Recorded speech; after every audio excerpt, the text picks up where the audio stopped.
예, 성도 여러분 밤새 안녕히 주무셨습니까? 복된 새날이 밝았습니다. 함께 찬양 드리며 하나 예배자로 나가겠습니다. 385장 예전 찬송 435장입니다. 못 박혀 죽으신 주님 찬양합니다. 385장입니다.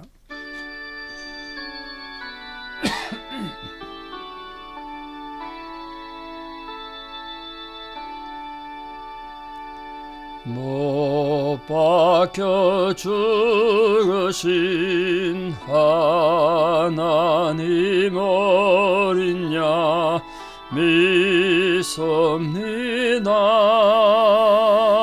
죄속함 받고서 이 몸과 맘 들여 간절히 빌 때에 들으소서. 풍성한 은혜로 약한 맘도 의사 열심 주고 날 대속했으니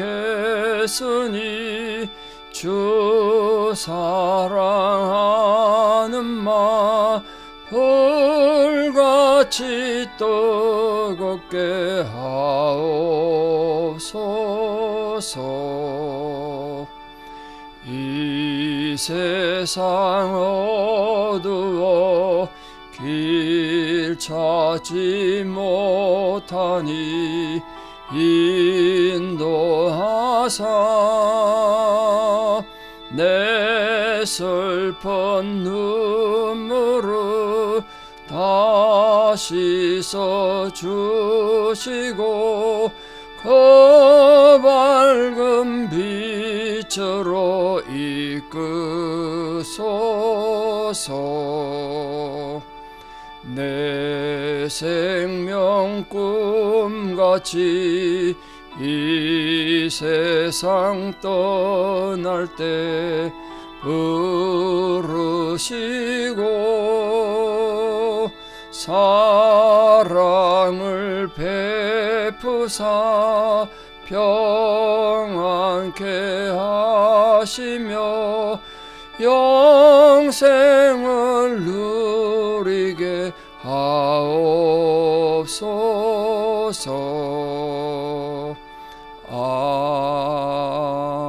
아멘.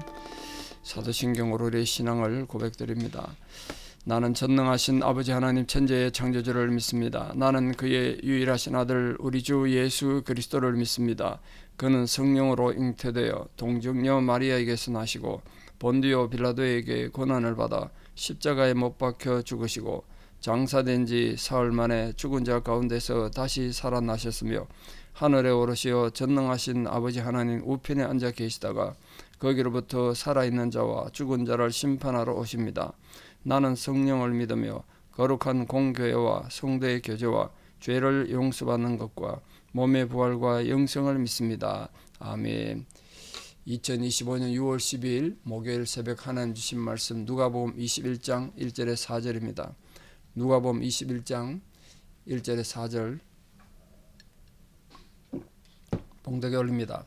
예수께서 눈을 들어 부자들이 헌금함에 헌금 넣는 것을 보시고 또 어떤 가난한 과부가 2렙돈 넣는 것을 보시고 이르시되 내가 참으로 너에게 말하노니 이 가난한 과부가 다른 모든 사람보다 많이 넣었도다.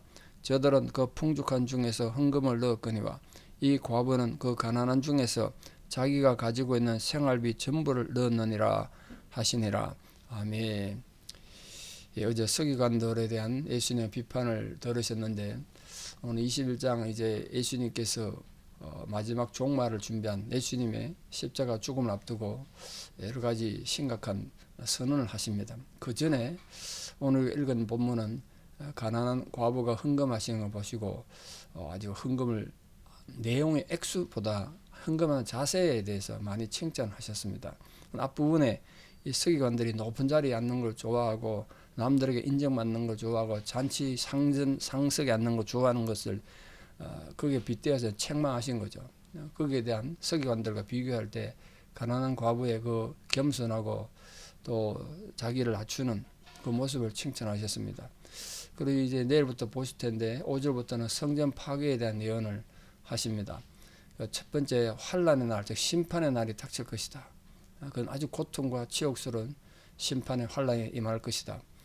예루살렘의 멸망과 또 이스라엘 백성의 앞으로 닥칠 고통스러운 것들을 예언했습니다. 그건 궁극적으로 인류 종말에 대한 예언이기도 합니다만 이스라엘 멸망에 대한 예언이기도 하죠. 그래서 두 번째 예언이 예루살렘이 함락될 것이다. 예루살렘이 무너질 것이다. 돌 하나도 돌로 있지 않게 될 날이 올 것이다. 그걸 예언하십니다. 실제로 그건 그리 멀리 가지 않은 AD 70년에 우리 진짜 여러 번 말씀드린 것처럼 로마 제19단전 티투스 장군, 나중에 로마 10대 황제가 됩니다만 그 티투스에서 완전히 함락돼서 온갖 전염병이 돌고 기근이 돌고 또 성전은 완전히 불타 무너지고 진짜 돌 하나도 돌로 있지 않는 철저히 파괴됐습니다. 그 로마 군대가 얼마나 약이 올랐는지 3년 동안 3년 한 반 걸렸는데 예루살렘 함락하는데 그 보복을 철저히 하고 전 세계에 흩어져 버리고 하고 예루살렘에는 유대인이 살지 못하도록 만들어 버렸습니다. 세 번째는 예수님께서 이 땅에 다시 오실 재림에 대해서 말씀하십니다. 그런데 예수님께서 재림 이전에 온갖 이단들이 거짓 선자들이 일어나서 세상을 미혹하고 예수 믿는 자들도 핍박할 것이다. 그때 신앙을 잘 지켜라. 그런 예들이 21장에 계속되겠습니다. 성도님들이 악에게 지지 않고 이렇게 거짓 선자들에게 속지 않기 위해서 깨어서 기다로 가르치고 계십니다. 오늘 우리들도 궁극주로 예수님의 재림을 기다리고 천국을 소망하며 사는 주의 백성들인데 우리에게 그대로 적용되는 말씀이 이 누가복음 21장 말씀이 아닌가. 그러면서 굉장히 중요하다고 하겠습니다.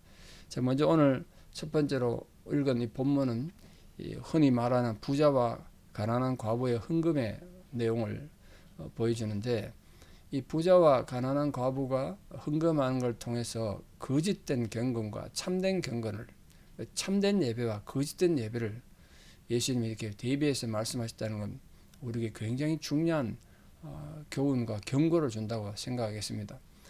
사실 하나님 앞에 헌금을 바치는데 얼마를 바치냐 이건 중요한 거 아니죠. 언젠가 저 다른 교회에서 어떤 장로님이 자기 교회 장로가 11주를 안 하는데 그걸 그때 그냥 두면 되냐고 치리하자고 막 그러길래 아니 장로님 헌금 안 한다고 치리하면 됩니까? 절대로 그냥 두십시오. 뭐 사정이 있겠죠. 그럼 놀고 다니고 이러면서 헌금 안 한다는 거야. 그건 절대로 그 문제 삼지 말라고. 어쨌든 그 개인 신앙 고백을 하는 건데 헌금을 그 헌금 안 한다고 치리한다고 하면 되냐고 아무리 장로지만 그런데도 결국은 그 괴롭혀가지고 공개적 떠벌리고 해서 그 장로를 쫓아내더라고요. 그 장로가 혼자 나갑니까? 그 가족들이 있었는데 아버지, 자녀들, 또 친척들, 친구들 한 20여 명이 그냥 그것 때문에 교회를 떠나는 거 보고 내가 정말 속이 터져 죽는 줄 알았습니다. 그때부터 그 교회가 계속 내리막길 가가지고 지금 너무 큰 어려움에 처해 있습니다. 그 교회가. 그건 개인의 신앙 고백인데 헌금 액수가 중요한 게 아니라는 거죠. 물론 헌금도 하면 좋지만 사람마다 형편이 다른 거 아니겠습니까? 그걸 어떻게 획일적으로 강요하게 해서 그 집안 속사정을 어떻게 한다고. 근데 오늘 중요한 건 그 우리가 드리는 헌금 속에 얼마나 어디 진심이 담겼고 믿음이 담겼는가 이런 걸 보지. 하나님 뭐 액수를 보고 액수 따라가지고 하나님 복 주시고 뭐 그러시는 분 아니지 않습니까? 그럴 같은 과부의 두 랩돈은 왜 예수님 칭찬하셨겠어요? 문제는 드리는 자세고 내용이고 그 의미 아니겠습니까? 근데 과부는 두 랩돈 정말 보잘것없는 헌금을 드렸지만 하나님께서 인정하시고 예수님 인정하셨다. 그녀의 전 재산이었다. 그게. 그러니까 어떤 위선도 없고 어떤 자기 드러내는 교만함이 없이 경건하게 겸손하게 정말 순수하게 드렸다는 예수님 보시기에. 그래서 오늘 우리에게도 우리도 지금 헌금을 합니다만 우리가 드리는 헌물에도 중요한 건 정성과 순결 정말 믿음이 담겨야 되죠. 믿음이. 자, 그럼 여러분이 가난한 과부와 이 부자가 헌금을 드리는데 헌금을 어디서 드렸느냐 하면 성경에는 자세히 내용이 있지 않습니다만 기록이 자세히 남아 있거든요. 이 성전에 처음 들어가면 이방인의 뜰이 있고 그 다음에 이제 여인의 뜰 그리고 이제 성전 올라간 계단이 있는데 그 계단 위에 나팔 모양으로 된 그러니까 나팔 모양으로 돼서 입구는 크고 갈수록 줄어들어서 동전 옛날 돈이 다 동전에 던지면 다른 데로 새지 않고 헌금함에 딱 떨어지도록 그렇게 해놨습니다. 근데 문제는 히브리인들이 유대인들이 헌금을 드릴 때 그 액수와 헌금의 목적을 그 성직자들에게 알려줬기 때문에 헌금 드리는 사람이 얼마를 하는지 또 무엇으로 드리는지 그 목적을 다 알게 됐어요. 그왜 13개 헌금함이 있었느냐면 그 헌금함 목적이 다 달랐거든요. 뭐 11조, 감사헌금, 뭐 구제헌금 뭐 이런 식으로 목적이 달랐기 때문에 무슨 목적으로 드린다 그러고 드렸습니다. 그러니까 부자들이 안 그래도 그 남들 보기에 자기가 부자 이렇게 막 흔들면서 낼 수밖에 없었던 환경이 조성된 거죠.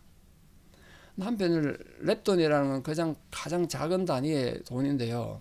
그 두 개를 이 과부가 헌금을 한 거예요. 거기도 이유가 있습니다. 탈무드에 따르면 연보교에 최소한 할 수 있는 헌금이 2렙돈이에요. 한 렙돈은 넣을 수 없도록 규정됐어요. 2렙돈은 당시 헌금하면 넣을 수 있는 최소한의 헌금이었다. 그러니까 이 과부는 자기도 하나님을 사랑하는 마음에서 헌금을 좀 드리고 싶은데 가정에 아무것도 없어. 가정에 겨우 2렙돈밖에 없었어.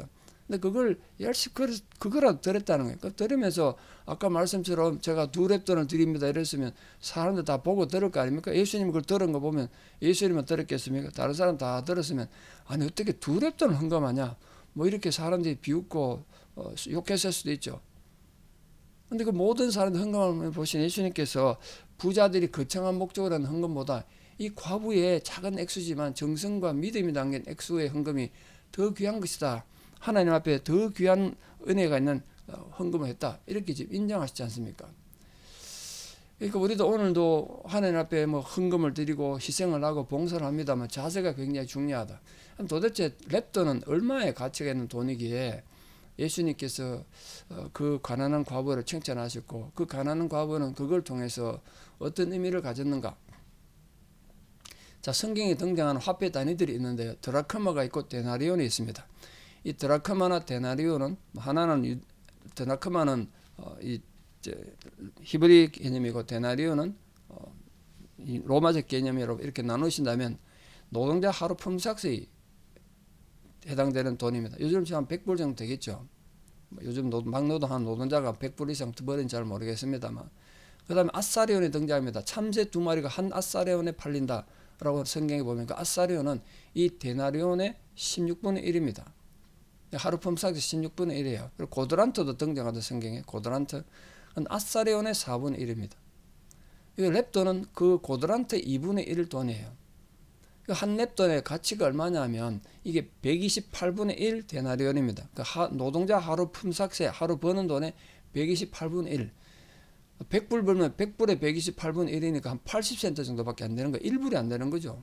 많아봐야 1불 정도고 당시 가치로 따지면 4분의 1센트, 1센트도 안 되고 4분의 1센트밖에 안 됩니다. 그러니까 얼마나 작은 헌금입니까? 근데 예수님께서 부자가 헌금하는 걸 어떻게 보셨느냐, 그리고 왜 그 헌금을 가치 없는 것을 판단하셨느냐, 그 태도와 자세가 문제죠. 헌금 주머니겠죠, 당연히. 요즘 헌금 봉투에 넣을 수 없으니까 주머니에 떨렁떨렁거리면서 막 사람들 보는 데서 흔들면서 내가 이렇게 많은 헌금한다 이렇게 하셨다는 거예요. 모든 것을 은밀하게 보시는 하나님 앞에 오른손이 하는 거 왼손이 모르게 하라고 가르쳐 주님 보시기에 그 자세가 굉장히 보기 안 좋으셨던가 봐요. 굉장히 교만하고, 그럼 그렇게 못 바치는 사람들 얼마나 부끄럽겠습니까?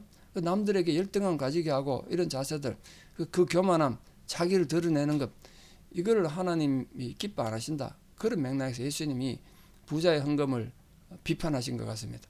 헌금 많이 하고도 비판받는 거죠, 부자는. 그걸 어떻게 생각하십니까? 여러분, 헌금할 때 오히려 조심해야 되는 거죠, 그러니까.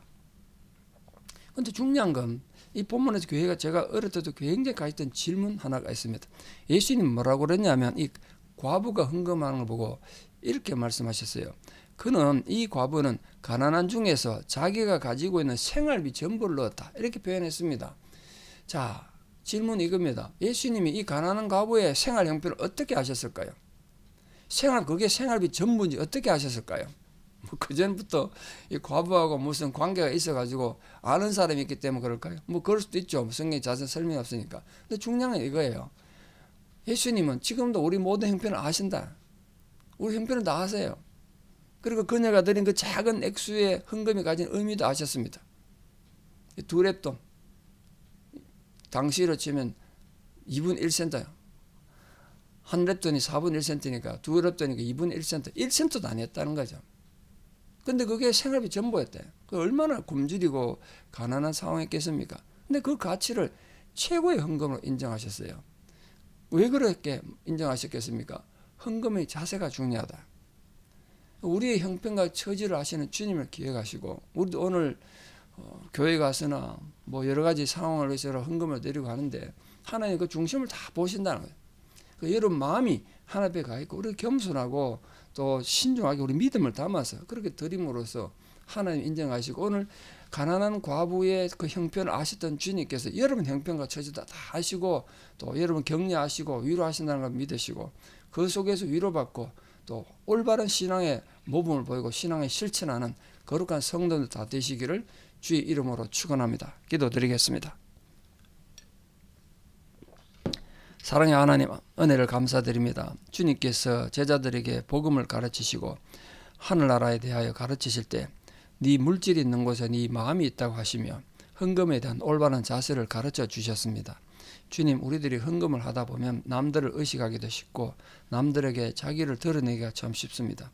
그런 자세로 드리는 헌금이 어찌 주님께 기쁨이 되고 하나님께 연락이 되겠습니까? 우리가 정말 겸손하고 내게 주어진 모든 선하고 좋은 것들이 주께로부터 왔음을 신앙으로 고백하며 주님의 것을 고백하여 구별하여 드린다는 그런 겸손함으로 또 진실됨으로 믿음을 다하여 드림으로써 오늘 예수님께 칭찬받고 인정받았던 이 가난한 과부의 그런 헌금하는 마음을 우리에게 주시옵소서. 그래서 우리도 주님이 인정하고 주님이 기뻐하는 그런 드림의 삶을 살아가는 저희들 되게 도와주시옵소서. 어떤 상황 속에서도 오늘 주님 앞에 부정당하고 책망들었던 부자와 같은 자세로 살지 않도록 늘 겸손하고 신중하고 또 믿음의 삶을 살아가는 우리 모두가 되고 우리 성도들 되게 도와주시옵소서. 특별히 요즘 경제가 어렵다고 합니다. 힘들고 어려운 상황에 있는 성도들의 형편을 돌아봐 주시고 그 가정을 보살피시며 주의 위로와 은총으로 함께하여 주시며 주께서 격려하고 위로하여 주시옵소서. 이제는 우리 주 예수 그리스도의 은혜와 하나님 아버지의 만극하신 사랑과 성령님의 위로 교통 역사하심이 오늘도 우리의 모든 형편을 아시는 주님 앞에 내게 주어진 모든 선하고 아름다운 것들이 주님으로부터 왔다는 사실을 기억하고 고백하는 마음으로 겸손하게 주님께 드려서 주님의 기쁨이 되기를 결단하는 사랑하는 성도님들의 아름다운 신앙의 고백 위에 원근 각지 여러 상황 속에 살아가는 우리 사랑하는 모든 자녀들 삶 위에 또 그들의 형편 위에 또 새로운 출발을 앞두고 있는 우리 자녀들 삶 위에 또 지금도 주님의 도움이 절실히 필요하고 위로가 필요한 질병과 고통 가운데 또 고난 가운데 있는 분들 위에 이제부터 영원토록 함께 하시옵기를 간절히 축원하옵나이다. 아멘. 여러분 하루도 주님이 인정하시는 복된 하루의 삶을 사시길 축복합니다. 오늘 10시에 성경공부 있습니다. 사람이 좀 많습니다. 그러니까 늦지 않도록 적어도 2분 전에 꼭 들어와 주십시오. 감사합니다.